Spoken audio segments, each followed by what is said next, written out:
Alors, là on a un Facebook Live qui se met en route. Ça fonctionne? Alors on est en direct Facebook Live, hein, les jeunes? Bonjour, on est en direct Facebook Live. Hein, voilà. Prévenir.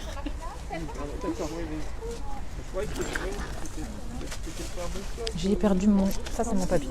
Ouais, ça c'est à moi. Voilà. Voilà. Tout va bien? Voilà, voilà.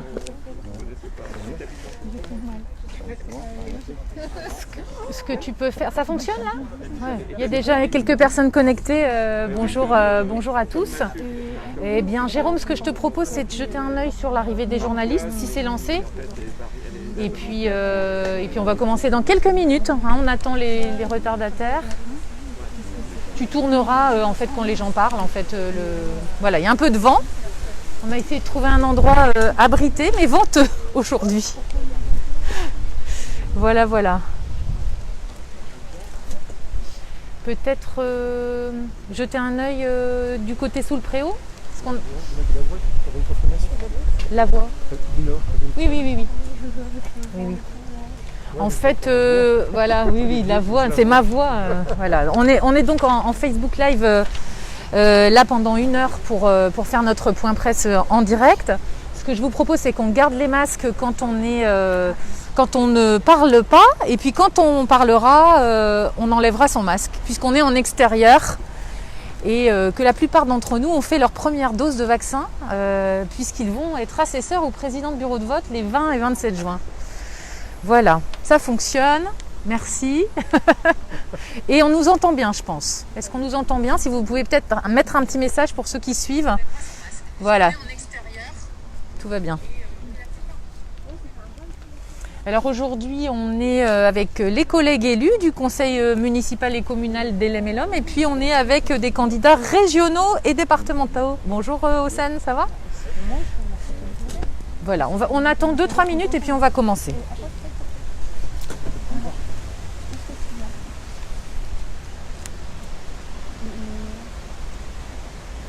En fait, il va tourner on peut pas voir tout. On peut pas voir tout en fait à cause du fait que c'est en vertical, tu sais.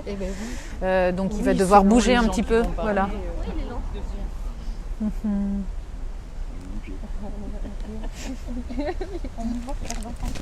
Je te passe le micro 2 secondes. J'arrive. On va laisser un petit passage au milieu.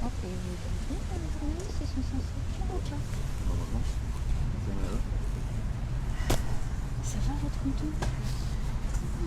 un truc de malade un boulot. Mais nous on a fait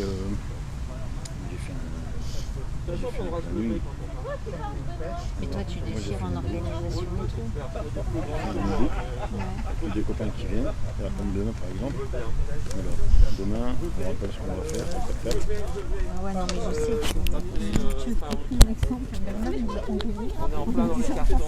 Le micro est branché, hein, messieurs, dames. Hein, on est en direct.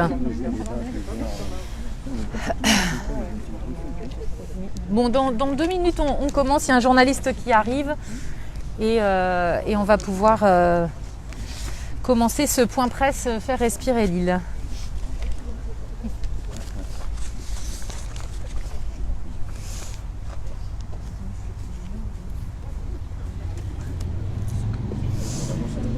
Bon, ce que je vous propose, c'est que l'on commence.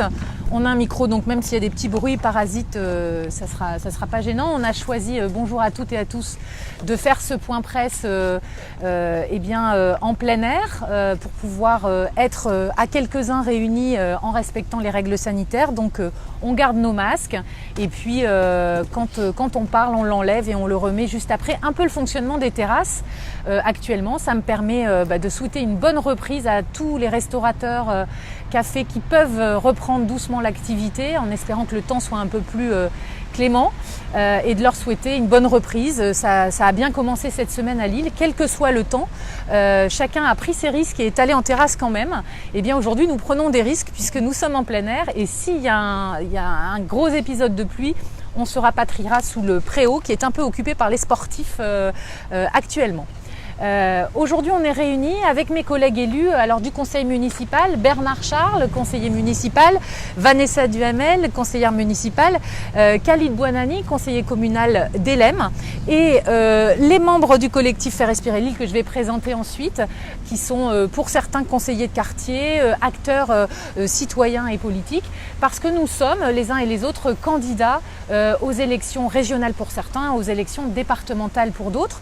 C'était l'occasion finalement de vous présenter l'équipe lilloise qui va être sur le terrain dans la préparation de ces élections, dans le dialogue avec les habitants pendant les 5 semaines qui arrivent pour les élections régionales et départementales qui se tiennent le 20 et le 27 juin prochain.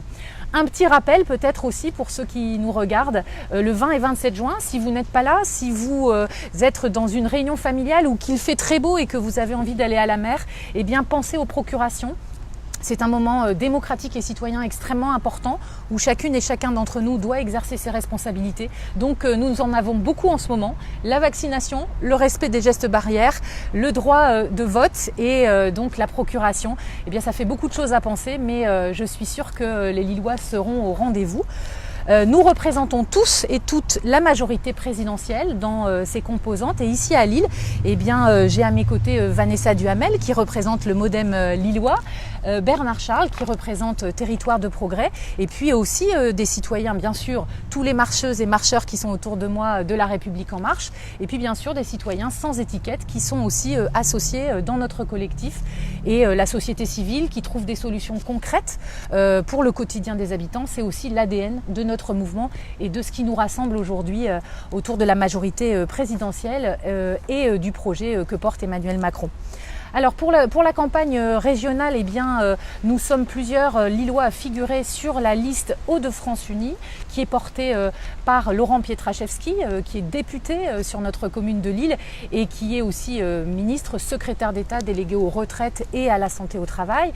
Laurent Pietraszewski qui conduit cette liste régionale autour d'un projet extrêmement rassembleur, un projet progressiste dans lequel nous nous reconnaissons aujourd'hui, un projet qui s'intéresse aux sujets quotidiens de la région. Je pense en particulier au sujet des lycées, de l'éducation et de la jeunesse. Je pense aussi bien sûr à l'activité économique, industrielle, économique, agricole dans notre territoire avec les enjeux de transition écologique. Et puis je pense aussi à des compétences régionales, la culture, le sport par exemple, qui sont également dans les compétences de la région. Il pleut un petit peu, ça commence. On va voir si on arrive à tenir le coup. Donc plusieurs, nous sommes sur la liste, et je vais passer la parole à Vanessa Duhamel, sur la liste régionale. Donc je suis moi-même 6e sur la liste du Nord, puisque la région présente des listes dans chacun des 5 départements. Je suis aussi aux côtés de Vanessa Duhamel qui est 8e. Et puis on a Clémentine Dupuis qui est responsable régionale des Jeunes avec Macron qui est 12e sur la liste. Et puis plusieurs qui sont là autour de nous. Alors je vois Sophie Nicula, tu peux te lever qu'on te voit bien à la caméra, qui est 22e sur la liste. On a aussi Marina Elbaz qui est 38e sur la liste. Et puis Jean-Jacques Kizimal, 47e sur la liste du Nord. Et puis on a Romane Bouillet qui est non seulement sur les départementales mais également 48e sur la liste. Tous marcheurs autour de moi et fiers d'être aux côtés de Laurent Pietraszewski pour porter notre projet. Je passe la parole à Vanessa Duhamel. Je vais lui passer aussi le micro et remettre mon masque. Merci Violette. Alors, quelques mots sur le scrutin régional. Le 18 mai, François Bayrou, invité de M. Bourdin, a déclaré « Quand vous êtes confronté à la réalité locale, les décisions que l'on prend n'ont rien à voir avec la carte que vous avez dans la poche. Vous aurez bien du mal à trouver des différences de gestion entre présidents de régions de droite, du centre ou de gauche. » Nous, centristes, considérons qu'il convient, avant toute chose, d'orienter l'action publique vers l'intérêt des citoyens et des collectivités que l'on administre à leur service. La question s'est évidemment posée dans notre région Hauts-de-France, dont le président Xavier Bertrand a associé sa majorité dès 2015 des membres du MoDem. Un certain nombre de nos élus sortants ont naturellement jugé que son bilan n'était en rien déshonorant. La fidélité aux relations humaines construites avec le temps et le partage naturel de ce bilan devaient les conduire à poursuivre cette association. Je ne les en blâme en rien et je respecte leur choix. Les Hauts-de-France, comme probablement l'Île-de-France, présentent cependant une caractéristique particulière, la candidature certaine ou au moins très probable de leur président à la fonction de chef de l'État. Et si Madame Pécresse attend son heure et concentre sa campagne sur sa région, Monsieur Bertrand a opéré un choix opposé, faisant officiellement de sa campagne régionale la primaire de la prochaine élection présidentielle. Nous nous trouvons donc dans une situation inédite. Notre président de région quittera ses fonctions aussitôt réélu pour poursuivre sa campagne présidentielle. Il n'y reviendra jamais s'il accède à l'Élysée. Et il annonce quitter la vie politique s'il n'est pas réélu. De ce fait, chacun peut quotidiennement le constater, sa campagne ne porte quasi exclusivement que sur des thématiques extérieures aux compétences régionales. Chacun constate en outre que Xavier Bertrand se radicalise chaque jour un peu plus. En juin 2017, il déclarait pourtant « Entre cette droite qui fait un chèque en blanc et une autre droite revancharde qui veut empêcher, y compris des bonnes réformes, de voir le jour, il y a la place pour une troisième voie, une nouvelle opposition libre qui s'oppose et qui propose. » En décembre 2017, il décidait finalement de quitter le parti dont il était membre depuis 35 ans, sous ses dénominations successives. Xavier Bertrand se définissait comme gaulliste social dans sa profession de foi du second tour des régionales de 2015. Le MoDem lui-même, aile sociale de l'actuelle majorité présidentielle, ne peut que trouver matière à s'en réjouir, mais où se situe aujourd'hui ce gaullisme social ? Au vu de cette situation politique régionale, le MoDem est confronté à un choix douloureux, privilégier les amitiés humaines et le partage d'un bilan, ou l'intérêt d'un territoire qui mérite d'être privilégié à une ambition présidentielle, et la cohérence de notre partenariat national. Jean-Noël Barrot, notre secrétaire général, a été formel. Nous devons nous consacrer avant tout aux habitants de notre région, en accord avec les propos de François Bayrou que je rappelais à l'instant. Notre présence aux côtés de Laurent Pietraszewski a un objectif principal, peser dans le débat régional et ramener Xavier Bertrand à la raison, au juste milieu, au gaullisme social dont il se revendique. Nous ne prétendons pas gagner seuls, et nous pensons qu'il ne peut gagner en refusant les voix des électeurs de la majorité présidentielle, comme il semble déterminé à le déclarer, au risque de provoquer la victoire du Rassemblement national. Nous nous souvenons de Jacques Chirac, qui a dénoncé avec violence Valéry Giscard d'Estaing 5 années durant, de 1976 à 1981, allant jusqu'à évoquer le parti de l'étranger en 1978, visant l'UDF, dont est issu le MoDem. Le 10 mai 1981, il amenait ainsi au pouvoir ceux-là même que sa famille de la droite qualifiait à l'époque de socialo-marxistes. Prenons garde que l'histoire ne repasse pas les plats dans le sens inverse. C'est donc la constitution d'un arc républicain que nous appelons de nos vœux et pour lequel nous nous engageons. Nul ne doute que l'élection présidentielle sera suivie dans 11 mois maintenant d'une recomposition politique, l'ensemble des forces constructives de notre nation s'unissant pour le redressement du pays. Avec mes deux amis du MoDem, Jean de Roissard, responsable de la section de l'Avesnois, et Chantal Ribac, élue douaisienne, je serai heureuse d'y apporter la contribution du mouvement démocrate. Notre région ne peut rester en marge de l'histoire et rompre tout lien avec la majorité nationale. Inversement, elle doit exister par elle-même et œuvrer au bien de ses habitants. In medio stat virtus, aime à dire François Bayrou, le juste milieu, c'est le choix de la vertu, c'est-à-dire dans la langue latine celui du courage. C'est celui que nous faisons aujourd'hui, au prix certes de passagères dissensions avec certains de nos amis du mouvement démocrate, mais en cohérence et avec la tranquille certitude de nous retrouver réunis dans cet arc républicain que nous appelons de nos vœux. Merci Violette. Merci Vanessa. Je vais juste, avant de passer la parole à Clémentine, remercier Vanessa qui en premier, je lui ai laissé la première pour citer le nom de Xavier Bertrand, puisque effectivement nous sommes aujourd'hui dans une élection régionale où on a un président sortant, dont nous contestons une partie du bilan. Bien sûr, il y a des choses qui ont été faites. On n'est pas dans une contestation permanente, mais dans une analyse de l'efficacité des politiques publiques sur cette région.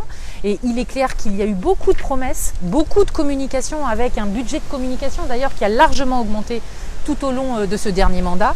Mais les résultats, et on le voit par exemple avec le dispositif Proche Emploi qui a été critiqué largement par la Cour des comptes, l'efficacité n'est pas au rendez-vous. Et puis nous ne voulons pas, dans ce groupe de la majorité présidentielle que nous représentons, laisser en fait un duel s'installer entre un Xavier Bertrand, l'immobilisme, le bilan, le système bien installé, et puis le Rassemblement national, l'extrémisme, et que les citoyens n'aient pas le choix du progressisme, le choix des valeurs que nous portons, l'humanisme, la laïcité, l'attention portée aux jeunes, à l'éducation et aux droits républicains. Donc c'est très important aussi pour nous de vous montrer que nous sommes rassemblés dans toutes les composantes de la majorité présidentielle pour porter un projet auprès de Laurent Pietraszewski, avec lui, que ce soit là sur les régionales, et en cohérence, le mot qu'a repris notre ami du MoDem, en cohérence politique fondamentale de conscience, y compris dans ce que nous faisons aujourd'hui sur les départementales. Alors je passe la parole et le micro à Clémentine Dupuis, responsable régionale des Jeunes avec Macron et 12e sur la liste. Merci Violette. Alors moi je suis très fière de faire partie de cette équipe, de l'équipe de Violette d'abord et de l'équipe de Laurent Pietraszewski qui ont tous les deux un point commun, c'est qu'ils ont bien compris le message du président de la République lorsqu'il était candidat en 2016 et en 2017. Il faut laisser place à la jeunesse et Laurent comme Violette l'ont bien compris. Il laisse place à la jeunesse sur la forme comme sur le fond. Sur la forme, puisque nous avons dans cette belle liste pour les élections régionales 15 candidats issus des Jeunes avec Macron dans chacun des 5 départements de notre région.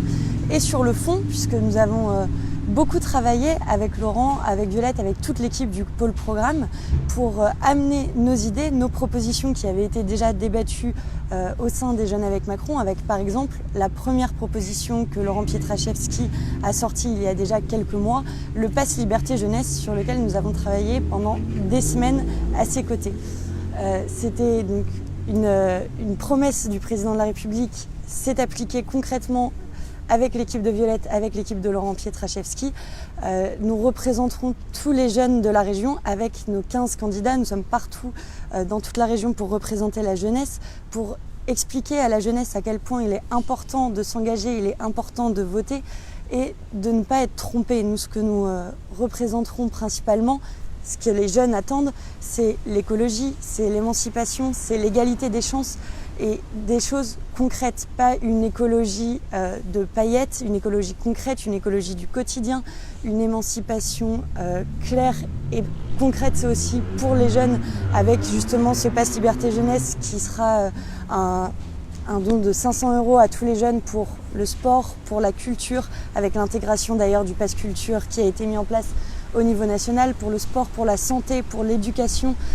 Il faut que les jeunes s'impliquent dans la vie politique et pour que les jeunes s'impliquent, il faut que nous leur proposions des choses qui changent vraiment leur quotidien et je pense que c'est ça que la liste de Laurent Pietraszewski apporte dans cette élection, des changements concrets pour le quotidien des gens et pas simplement de belles paroles. Alors je remercie encore une fois Laurent et Violette de nous faire confiance comme ça, de laisser la place aux petits jeunes qui débarquent et qui essayent de bouger un peu les lignes et de bouger un petit peu les choses. Et on sera à leur côté pendant toute la campagne, encore une fois dans les 5 départements de la région, pour porter ce message. Merci Clémentine. Merci beaucoup.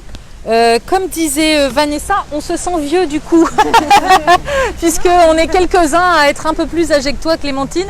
Mais oui, les jeunes avec Macron sont très investis, les jeunes démocrates également, hein, on en a plusieurs qui sont à nos côtés sur les différentes campagnes. Et quelles que soient les générations, l'implication citoyenne, qu'on soit nouveau en politique, qu'on ait de l'expérience, on est rassemblés ici sans a priori, avec de la bienveillance, des convictions chevillées au corps. Et puis une obsession, celle de l'action concrète. Et je crois que nous le prouvons tous les jours, y compris avec Vanessa, Bernard, Khalid, avec nos conseillers de quartier. dans nos actions de terrain en tant qu'élus municipaux, faire respirer Lille. Nous sommes au conseil municipal dans une analyse critique et une opposition au maire de Lille et à son projet, mais nous sommes aussi dans l'écoute quotidienne dans les 10 quartiers de Lille, à LM, à l'Homme. Je salue aussi nos collègues d'LM et de l'Homme, avec lesquels nous travaillons, et ça prend beaucoup de temps parce qu'il faut, à chaque fois qu'on est sollicité sur les réseaux sociaux, dans la rue, poursuivre l'action, et je pense en parallèle, en particulier à ce que fait Khalid par exemple sur le logement insalubre. Eh bien ça demande de suivre le dossier jusqu'au bout et de ne rien lâcher, mais on a des résultats auprès de personnes qui sont reconnaissants de faire bouger les choses, on va dire concrètement. Deuxième sujet de ce point presse, le sujet des élections départementales. Alors là, moi, je ne vais pas parler longtemps parce que je ne suis pas candidate aux élections départementales. Par contre, il me tenait à cœur, en tant que responsable de l'opposition lilloise, qui a mené cette campagne avec vous tous sur Lille, LM et l'Homme, que les 6 cantons lillois aient des candidats qui représentent la majorité présidentielle à cette élection départementale. Là aussi, ne pas donner l'impression d'un fatalisme, d'un système en place autour de la majorité départementale existante, autour des élus qui sont présents depuis très longtemps au pouvoir, et montrer que l'engagement en politique, c'est un engagement qui est profond, qui demande d'aller au-devant des électeurs, se confronter au suffrage universel régulièrement et d'être à l'écoute des habitants, même si on sait qu'aujourd'hui, il est difficile de mobiliser sur l'enjeu des départementales et des régionales. Mais là, ça va vous donner finalement ce temps avec la presse, l'occasion de mieux toucher du doigt aussi quelles sont les compétences du département, puisque là, on a évoqué la région, et en quoi c'est utile pour toutes les générations, en particulier les jeunes, les personnes en situation de handicap et les personnes plus âgées. Alors, on a 6 cantons à Lille, cantons 1, 2, 3, 4, 5, 6, dont la plupart des représentants sont là aujourd'hui. Peut-être vous dire au global sur les 6 cantons lillois, il y a donc 24 candidats, 6 quatuors, puisqu'on a 2 titulaires, 2 remplaçants. Sur ces 24 candidats, 17 sont adhérents de La République En Marche. J'en suis très fière. Moi qui suis la première démarcheuse sur la liste régionale du Nord, eh bien je suis très fière que La République En Marche compte parmi ses adhérentes et ses adhérents des personnes qui s'engagent. On a 2 candidats du MoDem autour de Vanessa, 2 candidats territoire de progrès, 3 qui sont issus de la société civile, personnalités, comme on dit aujourd'hui. Et puis on a 6 conseillers communaux et municipaux à Lille, LM, l'Homme qui sont engagés dans les élections départementales. Ingrid Bruland et Khalid Bouanani pour le canton 4, Bernard Charles et Vanessa Duhamel pour le canton 5, Victoria Godefroy-Béra et Jérôme Francin pour le canton 6. 5 sont conseillers de quartier, alors j'en vois quelques-uns ici, Isabelle Kéroubi pour le canton 1, Emmanuel Châtelain pour le canton 2, Benoît Yvon pour le canton 3, Mila Leguet qui est absente aujourd'hui pour le canton 4 et Romane Bouillet pour le canton 5. Voilà, donc 5 conseillers de quartier, et globalement sur ces 24 candidats, eh bien 18 sont issus de notre collectif que nous avons formé au moment des élections municipales, le collectif Faire Respirer Lille, et c'est une grande fierté que cette énergie collective continue d'exister. Alors je vais passer, alors le canton 1 n'est pas représenté ce matin, c'est le canton qui est autour du Vieux-Lille, de Saint-André et d'autres communes limitrophes n'ont pas pu être présents en raison professionnelle. Le canton 2 est représenté aujourd'hui par l'un de ses candidats, donc les titulaires sont Dehi Mouteba et Quentin Adair, et les remplaçants Manon Samaï et Emmanuel Châtelain qui est ici de Saint-Maurice-Palvoisin. Je vais lui passer le micro quelques instants pour présenter son canton.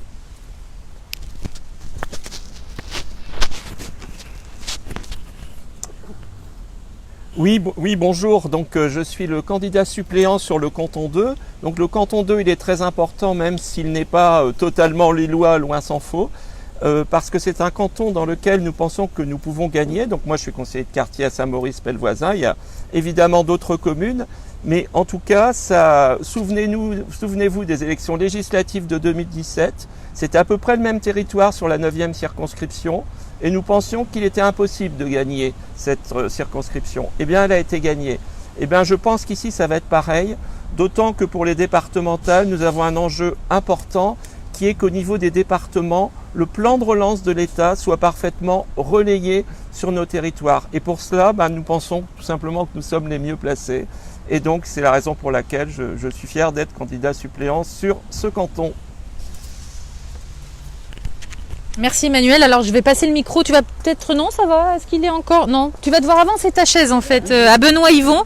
Donc le canton 3, c'est un canton où les deux titulaires sont Benoît Yvon, adhérent du Modem, et Claire Guénon de La République En Marche à Mons. Et puis en remplaçant, Marina Elbaz, qui est ici juste derrière moi, et Hossein El Amirou, qui est juste derrière également, donc un canton presque au complet. Je te passe la parole. Tu peux le... Bonjour à tous, donc Benoît Yvon, en fait je suis titulaire du canton 3 représentant l'île Saint-Maurice, l'île Fives, l'Aisne et Mons-en-Barreuil. Nous allons durant ces 4 semaines en fait aller à la rencontre de chacun des habitants pour leur expliquer notre projet. Ce que l'on veut, c'est travailler avec et pour les Élémois, les Monsois et les Lillois.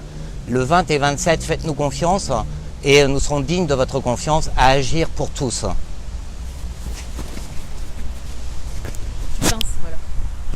Merci Benoît. Donc un canton 3 effectivement sur le terrain depuis déjà plusieurs semaines. Pour le canton 4 qui est un canton Lille-Centre, Lille-Moulins, enfin tu nous préciseras le territoire. Nous avons 2 titulaires, Ingrid Bruland et Khalid Bouanani qui est ici présent aujourd'hui. Et puis 2 remplaçants, Mila Leguet et Jérôme Turpin qui est juste face à moi en train de gérer la caméra et qui est le remplaçant de Khalid. Je te passe la parole. Merci Violette. Donc avec Ingrid Bruland-Fortin, nous sommes candidats sur le canton 4, donc le canton de Lille-Moulins, Lille-Centre, Ronchin et Leuzen. Nos suppléants sont Mila Leguet et Jérôme Turpin. Nous, on s'est présenté parce que depuis un an, on est sur le terrain, on n'est pas des carriéristes, on n'est pas dans la figuration, on est aux côtés des citoyens et dans l'action. C'est-à-dire qu'on ne veut pas, comme beaucoup depuis un certain nombre d'années, collectionner les mandats, faire de la figuration et pas agir. Avec la crise du Covid, les inégalités se sont creusées et beaucoup de personnes sont en difficulté, que ce soit dans les logements, que ce soit dans leur quotidien, et des personnes qui n'arrivent pas à se nourrir convenablement et ils sont un petit peu laissés pour compte. Et avec Ingrid, on a envie justement de porter la parole de tous ces citoyens et de pouvoir amener des réponses, que ce soit des dossiers qui traînent à la MDPH, que ce soit des logements insalubres, les RSA qui tombent un peu plus tard que le jour prévu et qui met en difficulté beaucoup de familles. Donc on a envie, on a cette motivation, faites-nous confiance et on portera votre voix comme on l'a fait depuis notre élection dernière municipale. Voilà pour moi. Merci Khalid. On passe maintenant au canton 5. Le canton 5, c'est le canton lillois, totalement lillois, pour lesquels on a 2 titulaires, donc Vanessa Duhamel et François Quinger, qui n'a pas pu être là aujourd'hui, et 2 remplaçants, Bernard Charles à ma droite et Romane Bouillet. Je passe la parole à Bernard. Tu peux l'agrafer si vous voulez. Oui, bonjour. Donc Bernard Charles, candidat remplaçant sur le canton 5, avec Romane Bouillet, auprès de Vanessa Duhamel, qui est ma collègue du conseil municipal, membre du Modem, et qui depuis un an suit attentivement au conseil municipal les dossiers de la santé, de la culture, et qui a démontré sa ténacité à ne pas lâcher, et je pense que c'est important, et sa capacité d'écoute. Et puis je suis remplaçant auprès de François Quinger. François Quinger qui a été conseiller municipal pendant le mandat précédent, membre de l'opposition, et qui lui non plus n'a jamais lâché face aux attaques que je qualifierais d'acrimonieuses, répétées, d'une spécialiste en la matière, qui est le maire de Lille, Martine Aubry. Et depuis quelque temps, j'ai été amené, y compris dans le cadre de la liste de faire respirer Lille, à travailler, à dialoguer avec François Quinger, et derrière parfois l'image qui peut opposer des personnes se situant d'un côté ou de l'autre de l'échiquier politique, eh bien j'ai rencontré quelqu'un de profondément humain, humaniste, comme l'est d'ailleurs Vanessa Duhamel, un gaulliste social, au vrai sens du terme, avec un souci d'ailleurs d'accompagner les personnes concrètement et avec un souci de soutenir le monde associatif. Et donc, nous avons décidé de travailler à 4. Moi, j'ai souhaité aussi, parce que je pense qu'à un moment donné, dans un parcours politique, il est important, c'est peut-être prétentieux, hein, mais d'accompagner et de passer le témoin. François a 40 ans, je me permets de dire, Vanessa, ça ne se fait pas, que Vanessa a 50 ans, voilà. Bon, mais je l'ai dit, et ce sont, voilà, on a besoin, dans un conseil départemental, on a besoin que les compétences qui sont essentielles du début à la fin de la vie, qui sont des compétences qui touchent la vie des gens, que ce soit la petite enfance, que ce soit l'insertion, que ce soit les personnes âgées, que ce soit la question de l'autonomie. On a besoin de gens qui font au quotidien vivre ces compétences pour qu'elles soient le mieux exercées possible au service de nos concitoyens. Et donc finalement, c'est un peu le thème de notre campagne, servir. Un élu, ça doit servir. Et ce que nous avons décidé, ce que nous disons aux habitants d'Oisem, aux habitants de l'île Sud, aux habitants du faubourg de Béthune, aux habitants de Vauban et Kermes, c'est que cette équipe, Vanessa Duhamel, François Cagé, avec Romane Bouillet comme remplaçante et avec moi-même, et nous continuerons à travailler à 4, eh bien, nous sommes là pour s'engager, nous sommes là pour servir, pour faire que chacun, tout au long de la vie, puisse effectivement vivre le mieux possible dans une situation qui, vous le savez, est absolument difficile. Et donc je termine là-dessus, et je dis que ce canton, il est prenable, ce canton, il est gagnable.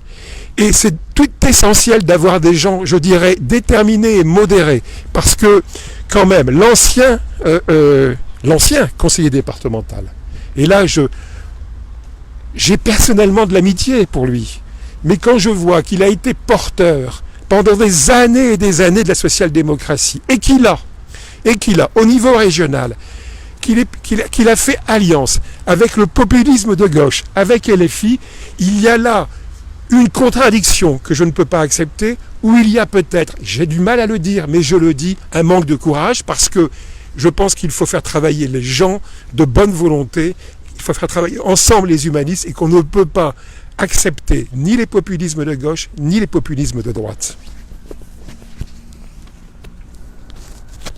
Merci Bernard. Je vais juste rebondir pour conclure ce point presse et merci à toutes celles et ceux qui nous écoutent aujourd'hui sur les phrases que tu viens de dire. Ce qui nous rassemble, nous, membres de la majorité présidentielle dans toutes nos composantes, donc La République En Marche, Territoire de Progrès, le MoDem, ce sont les valeurs républicaines, les valeurs de l'éducation et de l'égalité des chances, les valeurs de la responsabilité citoyenne et la cohérence politique. Contrairement effectivement à ceux qui peuvent apporter des jugements à leur porte-pièce, je pense que ce qui nous rassemble, nous qui nous connaissons depuis si longtemps, c'est cette capacité d'ouverture d'esprit, de dialogue et de travailler ensemble, même si on a sur des sujets comme la sécurité, comme des sujets plus délicats comme ceux de la laïcité, des débats parfois qui sont complexes entre nous, eh bien nous arrivons à faire ensemble, à vivre ensemble, et c'est ça aujourd'hui l'objectif de la politique et des hommes et des femmes politiques qui servent l'intérêt général. Donc nous souhaitons servir l'intérêt général, pas nos propres intérêts, pas un système établi, ancien, excusez-moi de le dire, qui se renouvelle simplement parce qu'il y a soit une méconnaissance des citoyens des enjeux démocratiques, soit parce qu'il y a des habitudes, soit parce qu'il y a, on peut le dire aussi, des craintes du changement, de ne pas obtenir telle aide pour son commerce, son projet. Eh bien, nous le disons aujourd'hui, nous ne sommes pas des fatalistes. Nous sommes des acteurs du territoire. Nous continuons de croire, de porter nos valeurs. Et je vous assure que tous les jours, dans la rue, les uns et les autres, dans nos campagnes, nous rencontrons des citoyens qui nous disent « Ne lâchez rien, surtout ne lâchez pas, parce que si vous n'êtes pas là, eh bien, il n'a plus d'alternative. » Et nous refusons ces duels entre le système établi et l'extrémisme. C'est aujourd'hui ce que nous vous proposons, un projet en plus qui a été construit, que ce soit au niveau régional comme départemental, avec des experts de terrain, des gens qui savent de quoi ils parlent, que ce soit de la santé. On a lancé hier avec Laurent Pietraszewski le plan uni contre le cancer. Je pense que c'est une des priorités aujourd'hui au sortir de la crise sanitaire que de s'occuper de la santé des plus fragiles, que ce soit sur les sujets de jeunesse, d'emploi et d'économie. On va parler d'emploi des jeunes demain et je vous donne rendez-vous demain avec Alain Griset. Nous allons aller à Oisem visiter le centre de vaccination et échanger sur justement l'emploi des jeunes et l'emploi médical et paramédical dans les années à venir par rapport à tous les enjeux qui nous préoccupent. Et puis tous les sujets d'environnement et de transition écologique qui sont au cœur de notre engagement. Faire respirer l'île. On est ici au cœur de la verdure. On respire presque quelques gouttes de pluie, mais on a tenu bon. Donc voilà, c'est un symbole aujourd'hui. Nous sommes rassemblés à votre service et je vous remercie les uns les autres. Je remercie mes colistiers régionaux qui sont là, en particulier Sophie, Jean-Jacques et les colistiers, on va dire, départementaux qui ont pu se déplacer aujourd'hui. Un signe aussi pour ceux qui n'ont pas pu être présents. On a tous des obligations professionnelles ou familiales. On fait ça en plus. Être élu, c'est aussi un engagement très fort en dehors des heures de boulot, en dehors des études pour pouvoir servir l'intérêt général. Je vous remercie et je vous souhaite un bon appétit, une bonne journée à tous et surtout n'oubliez pas, 20 et 27 juin, procuration ou vote, on n'a pas le choix.